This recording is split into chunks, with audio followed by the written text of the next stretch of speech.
All right, good morning, guys. Everybody doing okay? Y'all hanging in there? Is it hot in here? Okay. I was wondering if it was just me or I'm going to share my screen and just go over real quick a couple things that I added. I'm sure y'all got my email notification thing about the new assignments, but I did those to help you. I really did. I wanted to give you some opportunities for some relatively easy ways to get some points that wouldn't stress you out too much or take a ton of time, because I don't really want to just arbitrarily add points on tests like I did on the first one. It was just kind of random, and I don't like that. I would rather give you guys the opportunity to bring your percentage up by getting 100% on a couple other things that will help, you know. And then I don't remember if I put in the email, but toward the end of the semester, we're going to do like a 30-point quiz that will be basically kind of cumulative questions from the semester. Every point you get on that will be an opportunity to add to test points. So you get plenty of opportunities to get on the right track. Just to go over a little bit about those assignments. This therapeutic recreation and the internet resources, it's due on the 18th. It is very, very easy. It shouldn't take you a really long time to do this. Each student will explore the internet and find therapeutic rec related websites. You'll submit copies of the home pages of basically the URLs of the following: 3 professional organizations. You should have 3 that come to mind pretty quickly. You know, professional organizations are the big ones. You know, places where you would go to the conferences and things like that.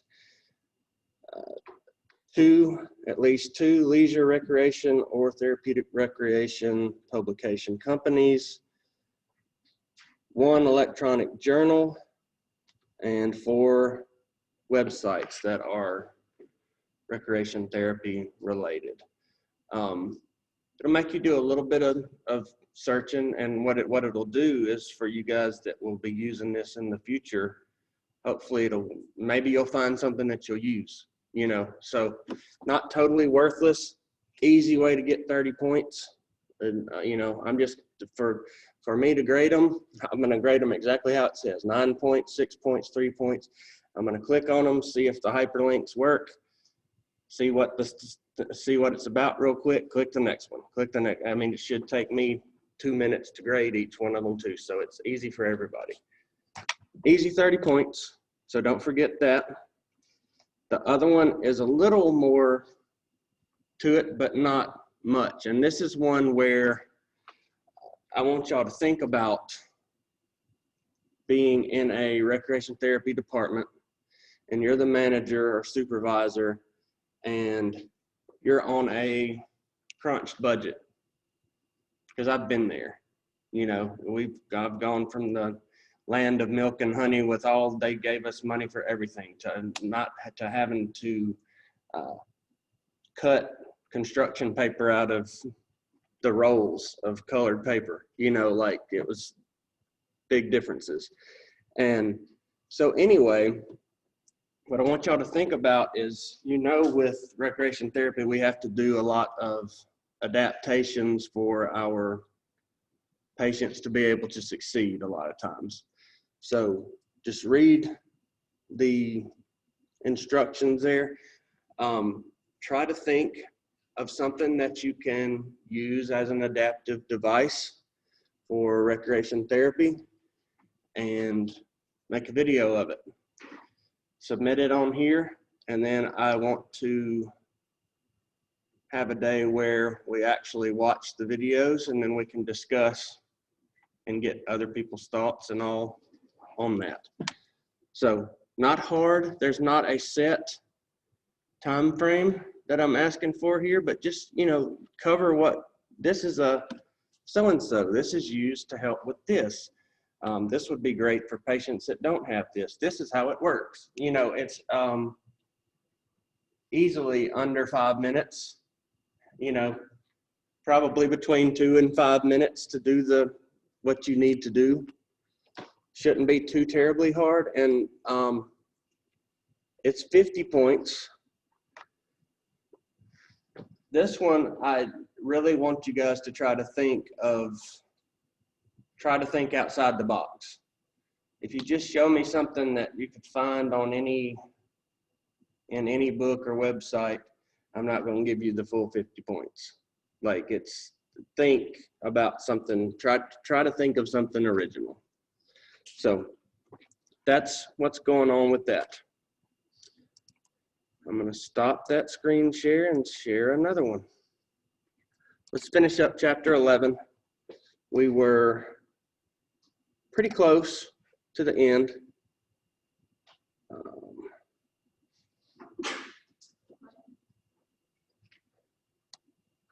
Yes, bless you.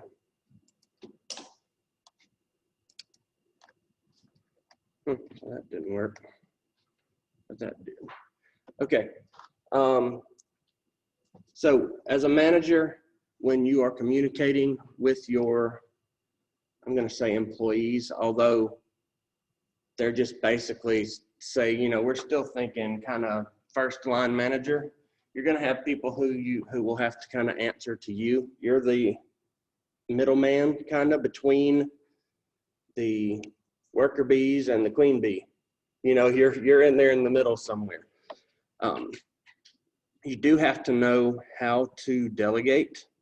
And delegation is simply just assigning responsibility and authority to employees. It's just a fancy way of saying, hey, you're in charge of making sure the light's off when you leave the room. You know, it's very simple.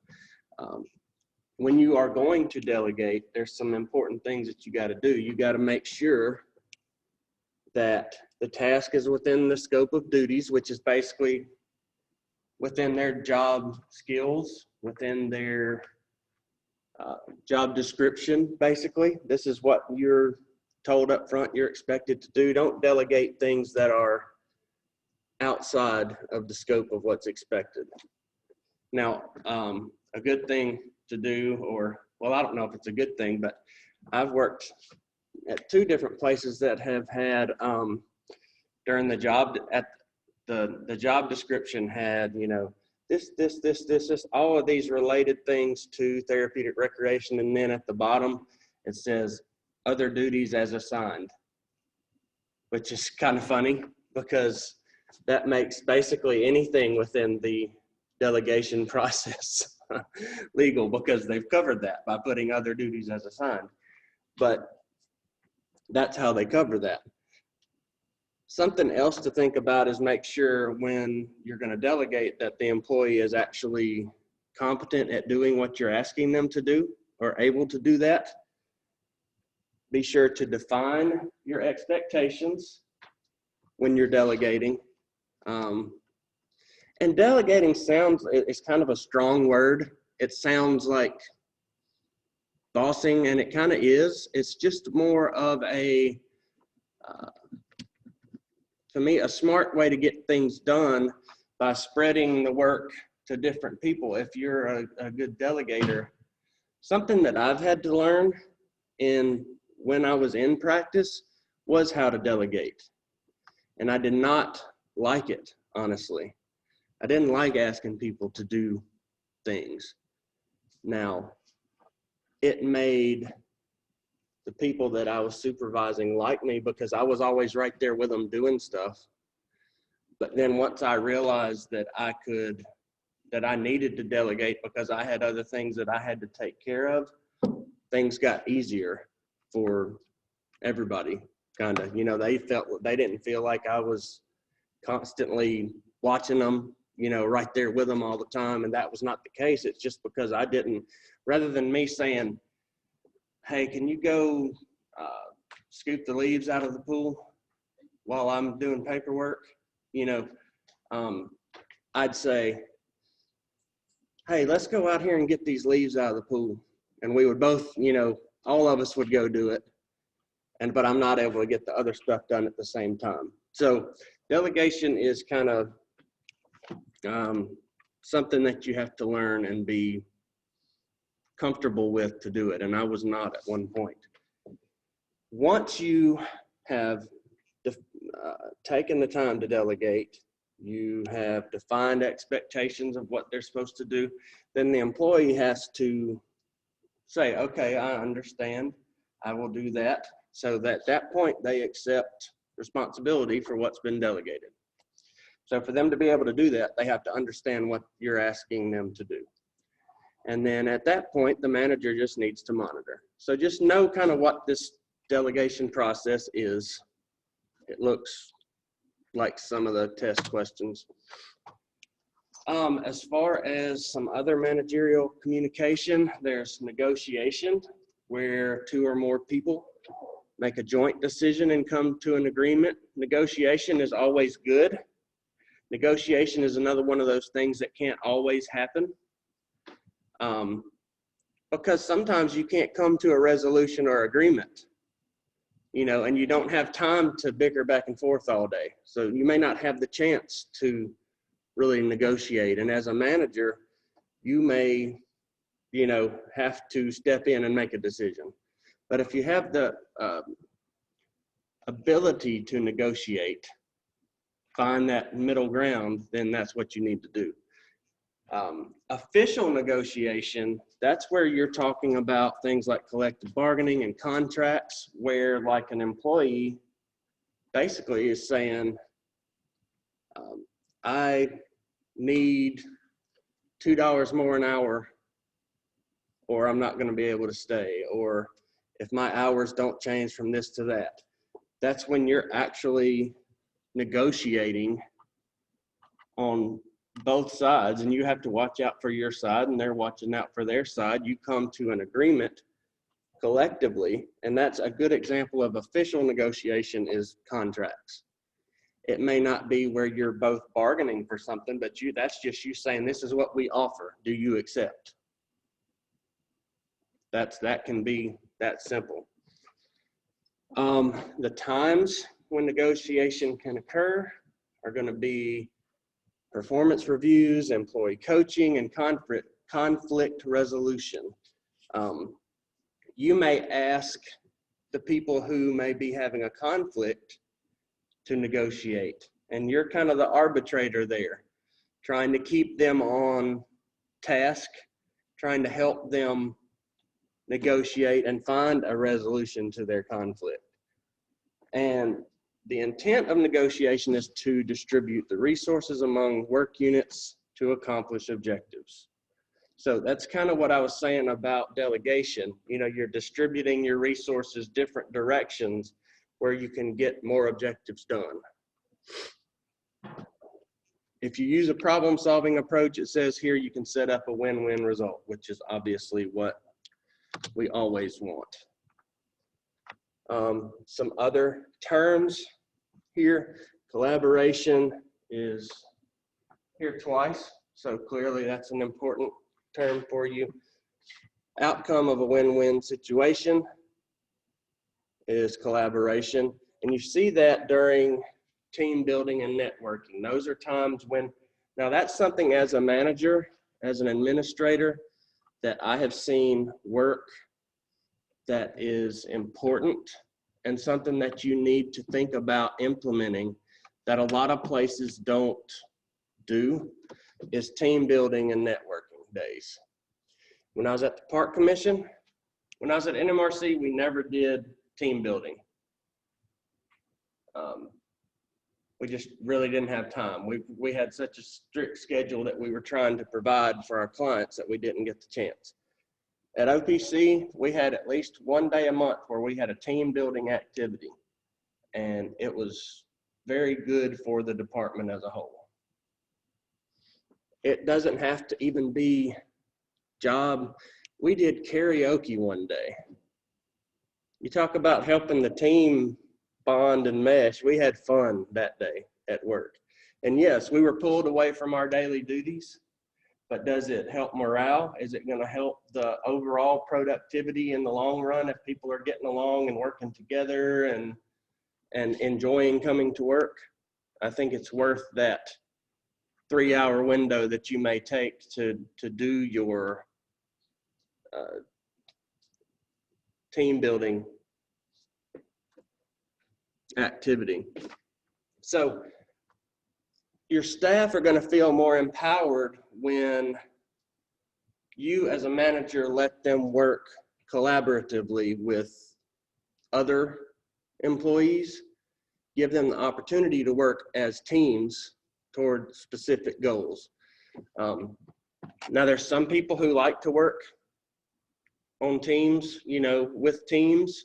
Some people want their own task. You learn that through time and through through the interview process. That's a good question to ask, where you could know how they like to be assigned. Successful collaboration is going to rely on the team that's working together, that's collaborating, to have common values and the want for collective achievement of the unit goals. Everybody wants the betterment for the group as a whole, for your unit. If you have that, then your collaboration is going to work. Now, as a manager, one of the drawbacks is that you run into a lot of these complaints, criticism, confrontations, and that's just part of being a frontline, first line manager. You're the one that gets it because you're the one that's on the floor. Where the big boss is back in the office, you're out there in the public eye, and you're the one that's going to get hit with all the criticism and complaints from the people that are coming in to get your services. Again, you're between upper administration and the direct service staff, so you are the one that has to talk to both sides and try to make things better. Stakeholders, or the people that we are serving, are naturally vulnerable due to their health issues. That makes them have a lot of complaints, criticism. They may not be feeling good. They may have issues that a normal, strike that normal, that many people would not have. You know, accessibility, temperatures, things that wouldn't bother a lot of people may bother our clients in recreation therapy. Now, this is dealing with these complaints, criticism, confrontations. It's perceived as negative, yet it's a good way to, especially when they're handled the right way, to self-assess. How are we doing? How am I doing as a leader? Is there something that I could have done differently to avoid these complaints that I'm having to share with upper management? Because as a, first line manager, you don't want to constantly be going to the big man saying, or the big boss saying, all right, we had a complaint today. This is what it was about. So obviously what you want to do is improve what's happening in your area, where you're not having to constantly share problems that are happening on your end, because it kind of reflects on you. So a good thing to do is to model constructive ways to respond to complaints, to criticism, to confrontation. What are some good ways? I understand what you're saying, sir. We've talked, the best way to talk to your clients, to your patrons. Find good ways to respond to them, and then not in front of your patients, clients, have a little staff meeting and talk about, okay, today we had an issue. The bathroom floor was slick. We had someone fall down. Let's talk about what we can do to fix this. Those are some things that you can constructively fix with your team to help them see small changes that can be done that can make a big difference in what you're able to offer and the quality of what you're given. So as a manager, something that you need to do is be professional. And we talked about how moving from being part of the hands-on team to the first line manager, you're kind of moving up where all your buddies are still there, and and you have a blurred line between friends and boss. You know, they have to answer to you now, but you know, you're the one that's always been joking and pranking with them and all this stuff. So now you've got to find some kind of way to make that delineation again.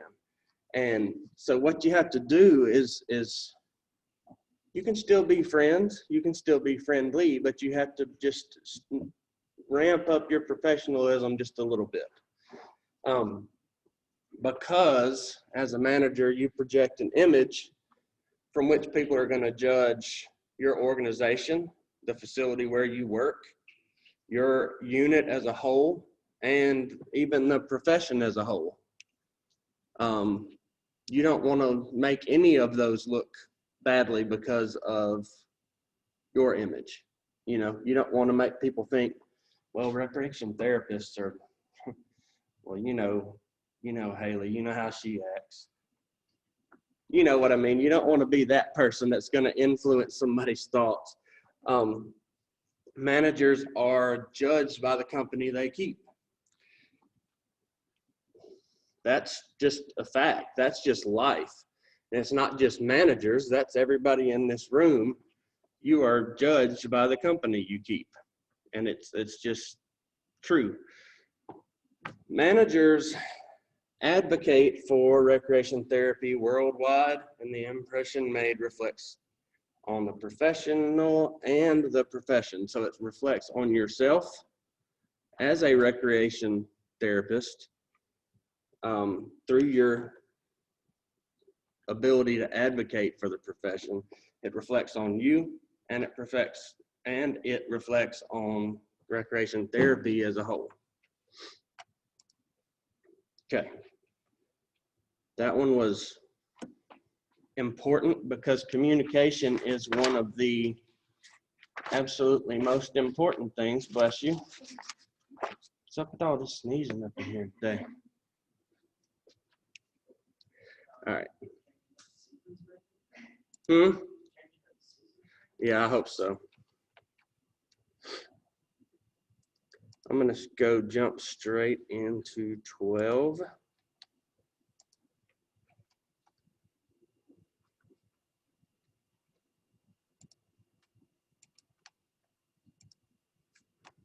All right, this is very, very important stuff too. It's a little different depending on where you work, depending on who you are working with, but a motivating work environment is key to success and to getting things done. If an employee does not feel motivated, they are not going to do a good job. And as a good manager, you need to find a way to help your employees feel motivated and make them want to do it for their own personal reasons, not just because you say so. And we'll talk a little bit about how that can happen. So, the amount and quality of work that is done in your unit is a direct reflection of the first line managers and their subordinates, or the people that are underneath them, their motivation. It goes to show not just how much work can be done, but the quality of the work that's done. How motivated people are has a big effect on that.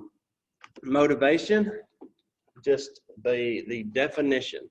That's the degree of readiness. Productivity is improved when the employee is turned on, which motivated. When you have given them incentives to do better, when you praise them for doing a good job, Are they going to be more motivated to do something else? Now, I'm not saying that humans are like dogs and they just want you patting their head all the time, but they also want to be recognized for doing a good job. If you're not, then what motivates you to do it again? You know, for me, that's something that is very important. You spend a lot of time working on planning an event and things go well, your manager should take the time to point that out. You know, hey, everybody, I want to thank Clark for the job that he did putting this together. I think it went well. I appreciate what you did. Next year, when it comes around, you're going to remember that you kind of got props for doing a good job on it. And you'll want to do even better the next time around. So it's just an important thing. Motivation really is a huge deal. Some people are more self-motivated than others. You know, some people wake up ready to get better. Some people are not motivated. And sometimes it varies from day to day. It does for me. You know, some days I'm a lot more motivated than I am on others. Motivation is a result of interaction between an employee and their work situation. If they're in a happy, productive, good work situation, they are going to be more motivated, period. So what you want to do as a manager is create an environment that's going to promote job satisfaction. You know, the people that are working there, working for you, working with you, they're going to be happy with what they're doing. They're going to see that you're achieving unit goals, the things that you are setting forth to get done. You're actually meeting these things, and you enable professionals to achieve their goals. You give them the room to work on themselves and to do some things that they choose that they want to do. That's motivating. You give them enough freedom to try new ideas. You don't say, this is how we've always done it. That's something that needs to be taken out of vocabulary. This is how we've always done it is like a dirty word in recreation therapy, or most jobs, because that's closing the door on trying new things that could be better, you know. And if you're not giving people the chance to try, then that's going to stifle their motivation and creativity as well. And creativity is key in recreation therapy. You know, it's kind of like the assignment we just talked about. Sometimes we have to be creative, and you have to think outside the box, and you have to come up with activity ideas that are not the norm. You know, you don't want to do the same things over and over and over, and the same things go for the people that you're serving. So remember that. Work performance, again, motivation is just the desire within a person to achieve a goal. Your job environment enhances extrinsic motivation. So extrinsic comes from the outside. The environment, it's basically the environment that your employees, co-workers are working in is going to affect their motivation. If they're in a thriving, happy, successful environment, they are going to be extrinsically motivated. If they're in a place where they see that good performance equals praise, equals perhaps better pay, equals some sort of incentives, even if it's just a pat on the back, then yes, they are going to be extrinsically motivated. So know that extrinsic motivation is coming from the outside. We also have intrinsic motivation, and that's the thing that has to come within you. That's a personality thing. That is a day-to-day change for some of us. You know, some people are more motivated than others, and that's what's innately inside of you.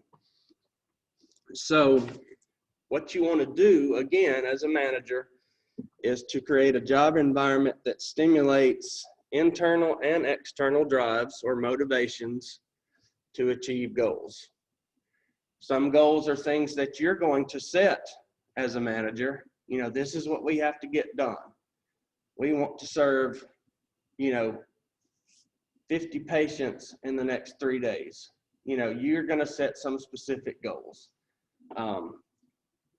I want to do a prom for our clients. That's something we did at the NMRC.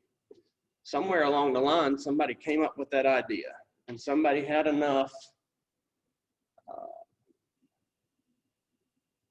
extrinsic freedom that they let them to the person that came up with that idea. They said, okay, run with it. Come back with me and tell me your ideas. So it ended up happening. It ended up being a success. It happens every year now at NMRC. That's because somebody had the foresight to let people have ideas and to let them run with them. And when it was a success, they gave a big old clap. They put we have a little newspaper at NMRC, the Bugle, just like a one-page newsletter every week. That's a newsletter, not newspaper. They put a little story in, you know, the director called down, wrote up a nice little story about the prom, put some pictures. Everybody enjoyed seeing it. The recreation therapy staff were far more motivated and felt good that they were recognized in front of everybody that works there. There's 1,000 people that work at NMRC or more. So this goes out to everybody. They've been recognized. They saw the smiles on the clients' faces. That's going to give them intrinsic motivation because of what you're seeing, you know, the smiles on your patients' faces, and then extrinsic motivation that you're getting from the recognition. So know the difference between those two types. So you want them to be internally driven. You want them to be externally driven. And as a manager, you get to kind of serve that. There's theories in this chapter. And again, this is one of the chapters that is a little dry to talk about, but some of them are the type information that they may ask you about on the CTRS exam. This class moving forward, I'm just going to tell y'all I didn't get it in on time to start this class, but something that I will do moving forward is I'm going to add a book for this course. We're going to keep the one that we have, and I'm going to add the CTRS study guide for the test. And I know everybody won't be taking the test, but it is a good book to have. It has sample questions, and next time I teach this course, we're going to be using that book some too. Just a kind of a side note there. Because I was thinking about what could be on the test. But these theories we're going to go through and kind of what they're all about. Everybody's seen Maslow's hierarchy of needs. Can y'all basically see it in your head? If not, go in the book and see it with your eyes. Pretty positive that will be tested on in some degree. We know that everybody has this hierarchy of needs according to Maslow, and different things motivate different people differently. So the manager identifies where the employee is along their development continuum. How far are they along the way? You know, are they ready to move up to a managerial position? Do they need to just remain on the front lines? Where do they need training? You're going to see where your employees are on this development continuum, target the needs where they are. Clayton Alderfer's modified needs hierarchy: existence, relatedness, and growth needs. Those are the things that he claims influence behavior of people. Existence, relatedness, how much you feel like you relate with other people, and growth needs. Where do you feel like you need to grow? Those are things that influence behavior. Then there's Herzberg's two-factor theory, where you're talking about motivators or job satisfiers and maintenance factors, which are they satisfy but don't motivate, are present in the work environment. They need to be basically saying that you need to have motivators in the job environment for sure. If they're not there, then people won't. If you don't implement some things that are going to motivate, then your employees will not be motivated. Okay, Skinner, where is he usually seen? Psychology, y'all heard of BF? Positive reinforcement theory. We talked about that kind of a bunch today, not in so many words, but positive reinforcement goes a long way. It explains the increase in work behaviors with managerial praise. The more praise somebody gets, the more results you're going to see out of your employees. I'll raise my hand on that one. I would be that guy for sure. That would motivate me. Getting on to me about something that I tried hard on and did not succeed. You know, it didn't go as well as I hoped, but I put out a lot of effort and then I get fussed at. That will not motivate me. Would that motivate many of you guys? Some people it would. Some people it would piss them off and they'd be like, you know what? I'm gonna do this better. This is not gonna happen again. You know, everybody's got a little different things that make them click, you know, and some people may answer to that, but I can tell you, praise is going to get you a lot farther and a lot more positive results as a whole than fussing at somebody.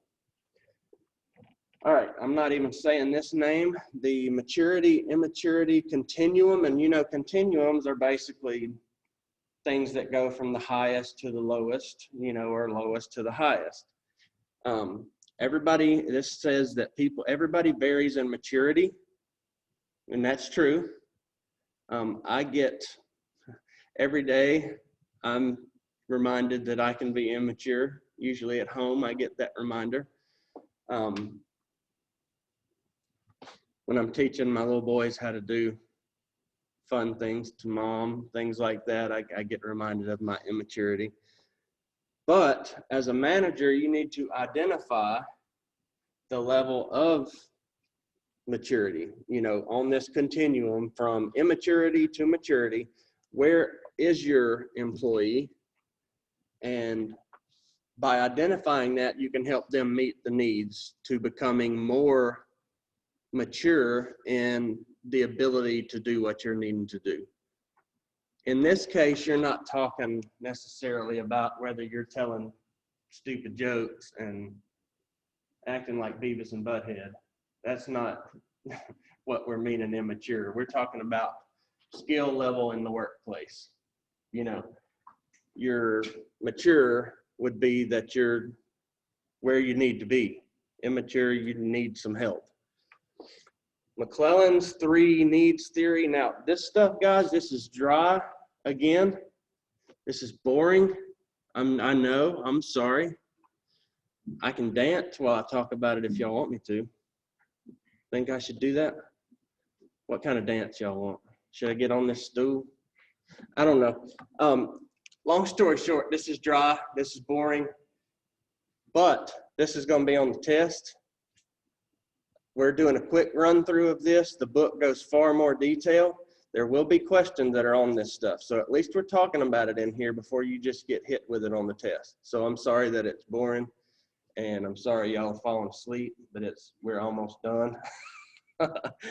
This kind of stuff really does suck and it's not fun to talk about for me. I like talking about making people's lives better, and about how we do recreation therapy, and you know, how it can be fun, and the different ways we can reach people. I don't like talking about theories, but they're part of it. It's just like talking about history of therapeutic recreation or history of many things. Without the history, you don't know how you messed up before. You don't know how you're going to make it better in the future, you know. So same thing with these theories. These are just guides that people have thrown out there. Not necessarily, there's not one that's necessarily correct. There's not one that's wrong. They're all kind of valid, you know, but this is just different ways people have looked at motivation and theories that have to do with motivation. So, McClellan's 3 needs theory, achievement, affiliation, and power, are the things that McClellan saw as the main 3 needs for people that guide people's actions. And by knowing that, the manager is going to determine which needs of those motivate staff the most. You have to look at staff individually and decide which is what is pushing them. It's either going to be achievement, affiliation, you know, kind of like grouping of people, and power, or the need for power, or the feelings of power, are what guides people's actions. So you have to decide what it is and learn how to motivate appropriately. McGregor's theory X and theory Y. As far as X, staff desire direction.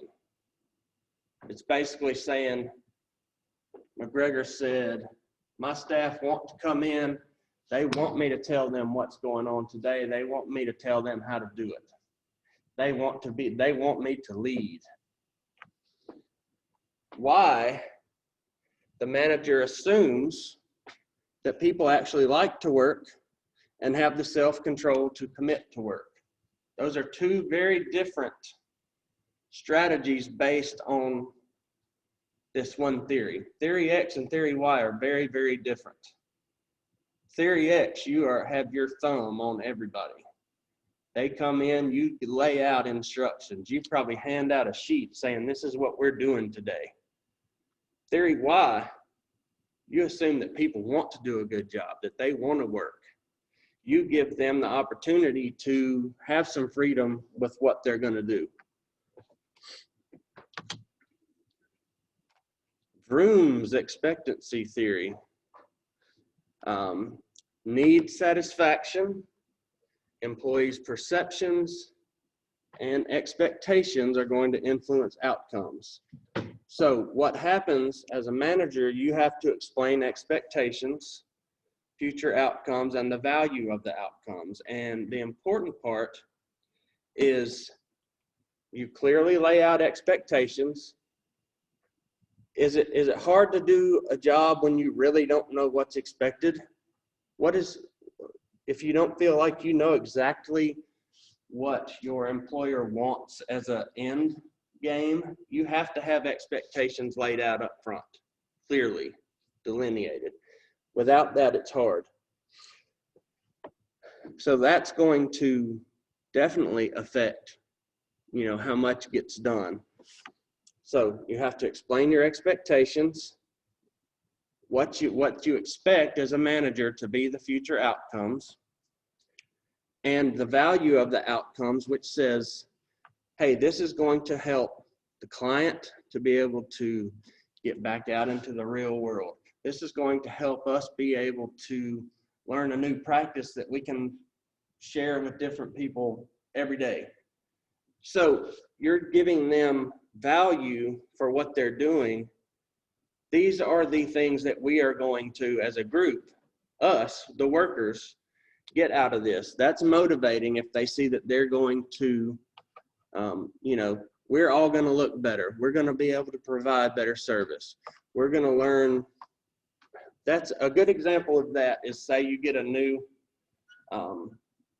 computer system that you're going to start keeping up with medical records. And everybody's used to taking handwritten notes. And they're still going to do that during their sessions. But then now we're going to start putting this all in this new system. And everybody's going to go, huh, whoa, that's going to double the amount of paperwork I'm having to do because I got to write it down, then I got to go back and put it in the computer. But then what you have, once you get it in the computer, everybody can see progress notes. You're going to find ways to do shorthand on your handwritten notes, just enough to be able to remember what to type in. It's going to end up being faster, more efficient.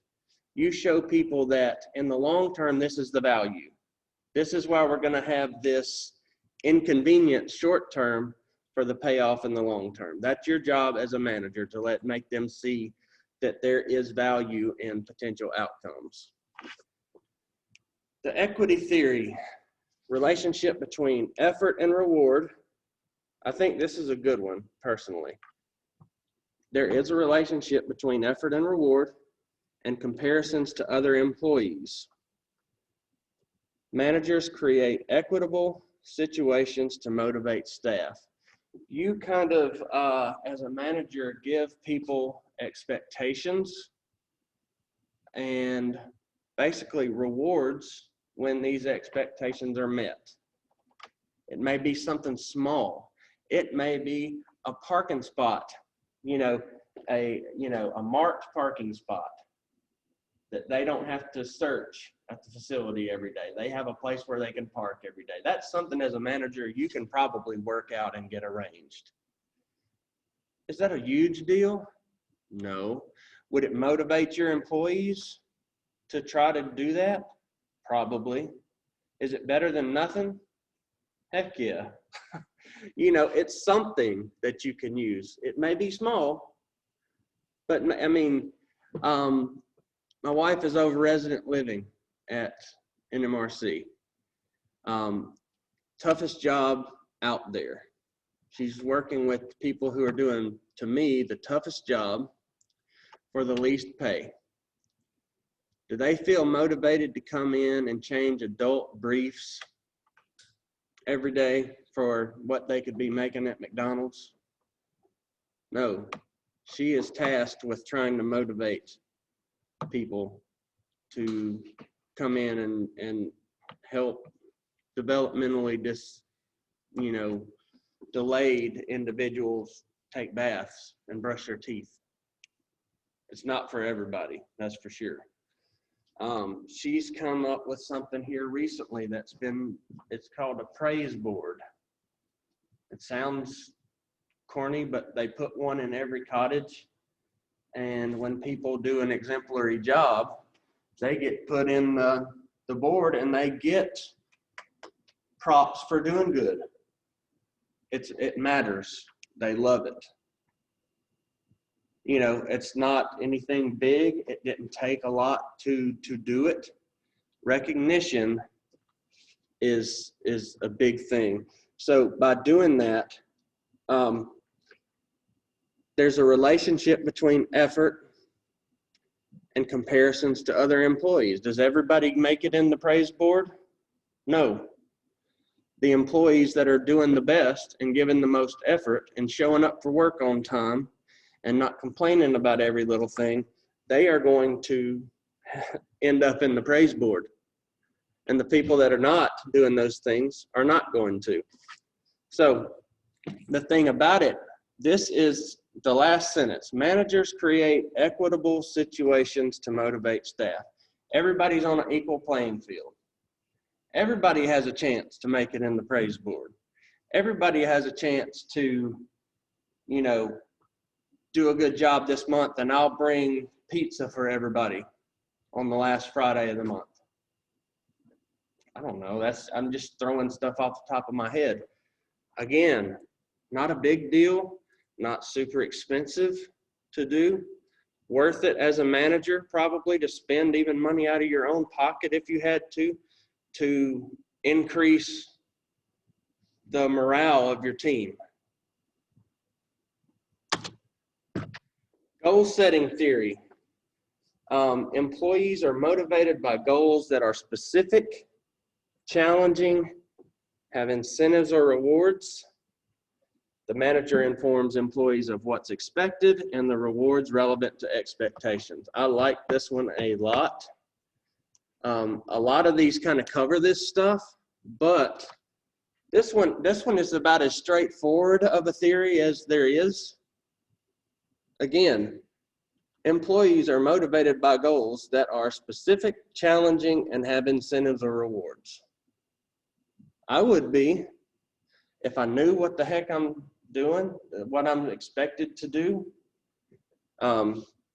Everything's been laid out specifically so that I understand it.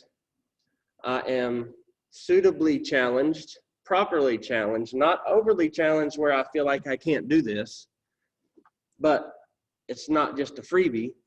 And you have an incentive at the end of the road, absolutely motivating. You know, the manager is going to tell people what's expected and what rewards can come from being successful. That one is straightforward, easy, and I like it because it's very clear. And I think it's universal in that it would work. How would you say this last guy's name? Ouchie?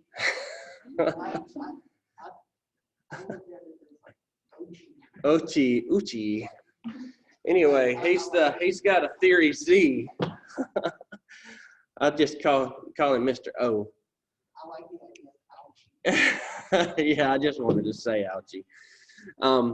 Increase productivity through participatory management. That means you jumping in with the team. Collective decision making, where you have roundtable discussions, let people have input. They may not have the final say, but you're giving them the opportunity to have input. When someone feels like their voice is being heard, it matters. If you feel like it doesn't matter what I say, he's not listening to me, it's not going to change anything. That's not motivating. If you feel like as a manager, your employees need to feel like you hear them and that you will go to bat for them if necessary.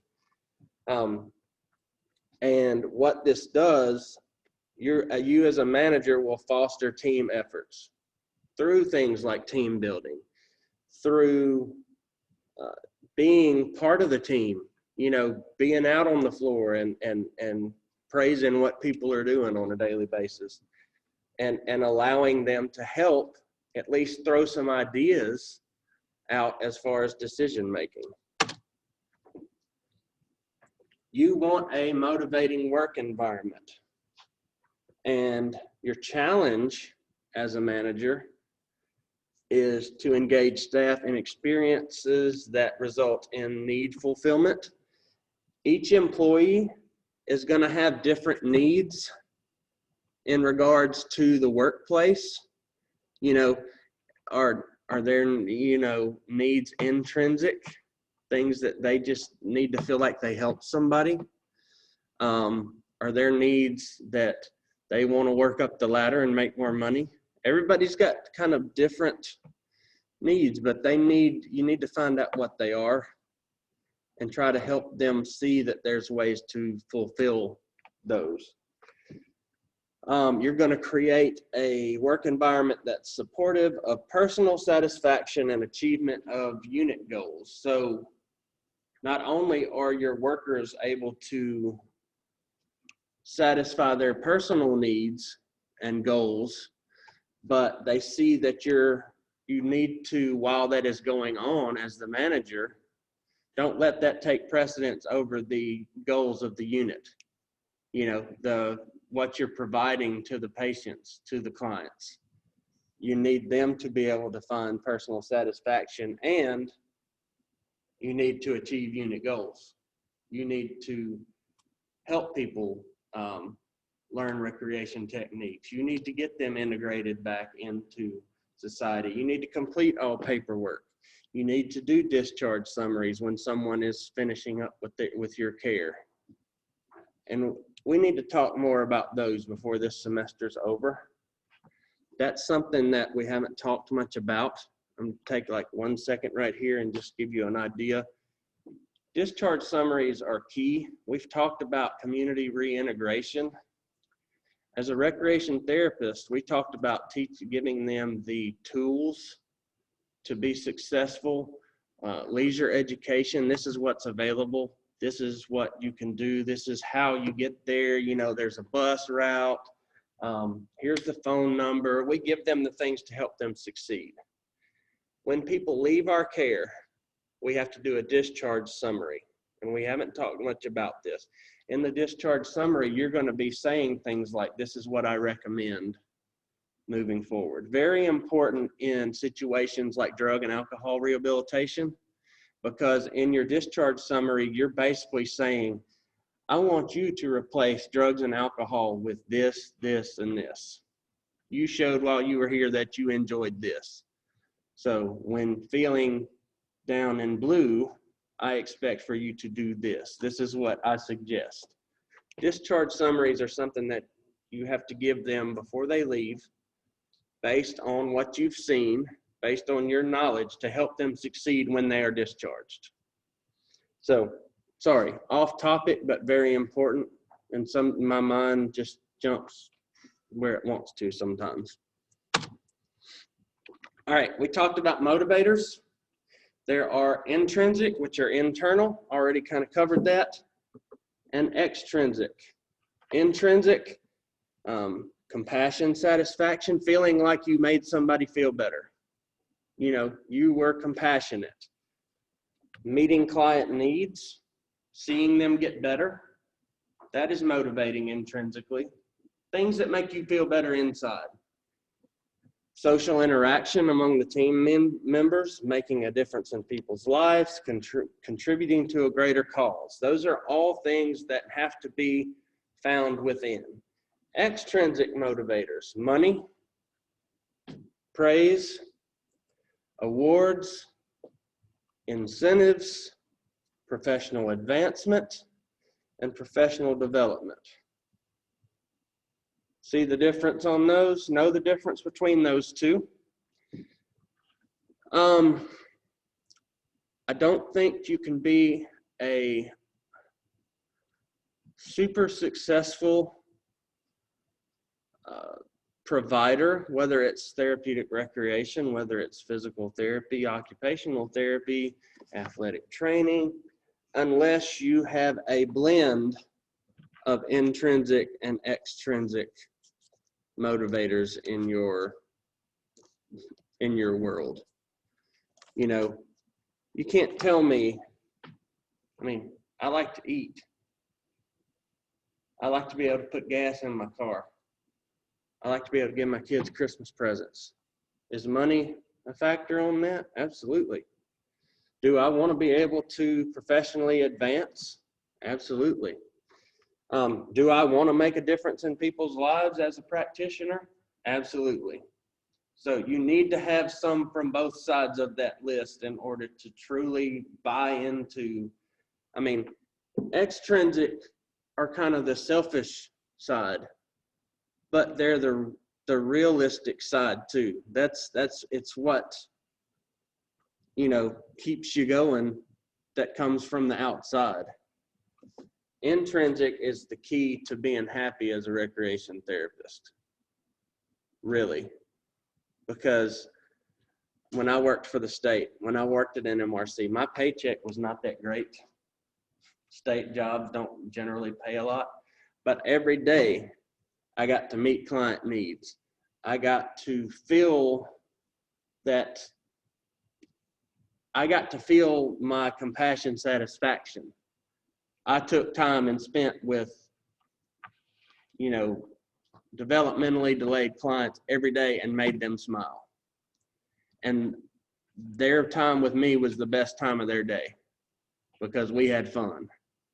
You know, that meant a lot to me. And that kind of overrode the fact that I wasn't getting a lot of money or a lot of praise or awards or professional advancement.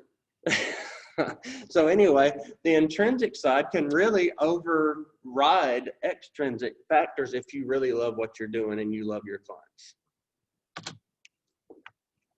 So as a manager, you need to be a motivator. You're going to create a positive, supportive work culture and climate. You are going to provide supervision. Number 2, recognition, and try to come up with and create interesting jobs, interesting tasks. I don't like the word jobs there. You're not making job titles, but you can create interesting things for them to do. Hey, I want you to come up with some ideas for a new adult sport league. Give people a chance to brainstorm. Give them some things that are interesting to them. Your interpersonal relationships with employees promote personal and professional balance and growth and unique values and needs of each employee. Your relationship with them can help your employees to grow, to find what values are important to them, and to meet the needs that they need met as an employee. And that comes from your interpersonal relationships and taking a little time to get to know the people that you're working with, that are working for you, under you.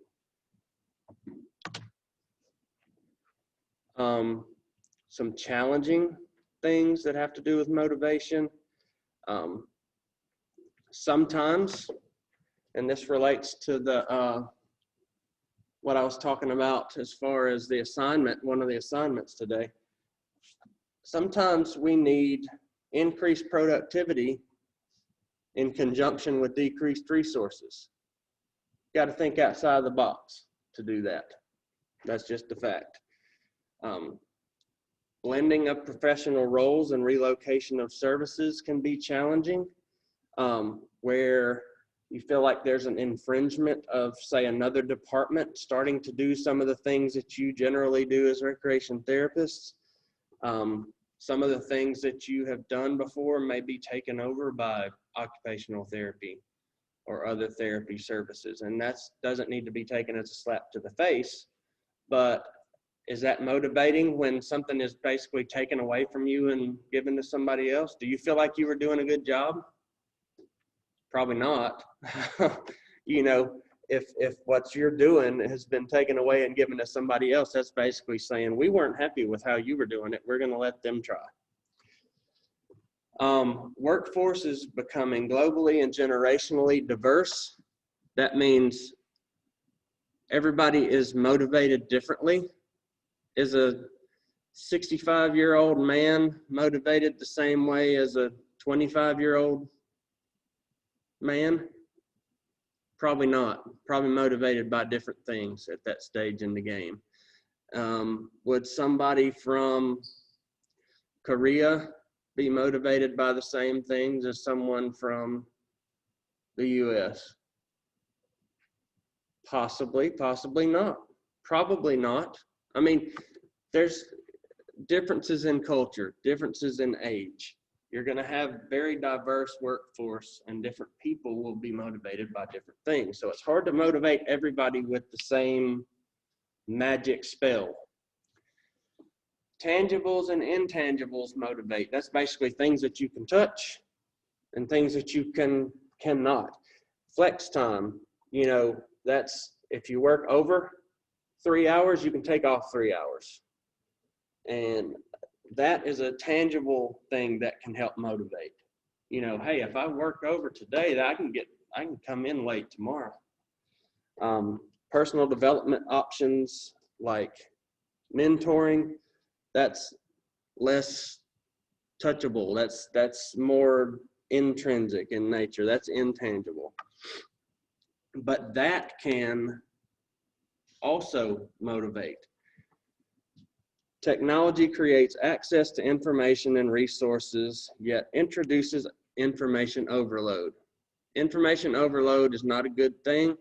You see that being a problem with your older staff more so. They just kind of give up quicker on like, that's too much for today. You know, you have to break it down. You have to teach people different ways for different things. We made it. I will send y'all out an email later. Okay, let's see. Let's talk. This is as far as we're going to go for the next test. Okay. The next test is going to be very similar in nature. I'm still making a decision right now of exactly what I want to do with the test. Whether I want to send it home with you like I did before, whether I'm going to put it on Blackboard and still let you do it through Blackboard. I have another idea in the back of my head also regarding the test, so we'll figure all that out. I'll send y'all something out, or I will tell y'all, today's Thursday, right? In class on Tuesday. I will say this, the test will probably be next Thursday when I give it out, or maybe next Tuesday, because that's probably what will happen. We'll probably do a little bit of review on Tuesday, and then I'll probably give you the test and let you take it with you. That's my, off the top of my head, thought process. Sound okay? Yeah, I'll give you some time. Yep, absolutely. Y'all good? Do y'all understand the new assignments? And do you understand that I did that for your benefit, not to bog you down? Okay. I'm on your side, I promise. If y'all ever have any questions or issues, yell at me, okay? Well, don't yell at me. Come talk to me. Thanks, guys.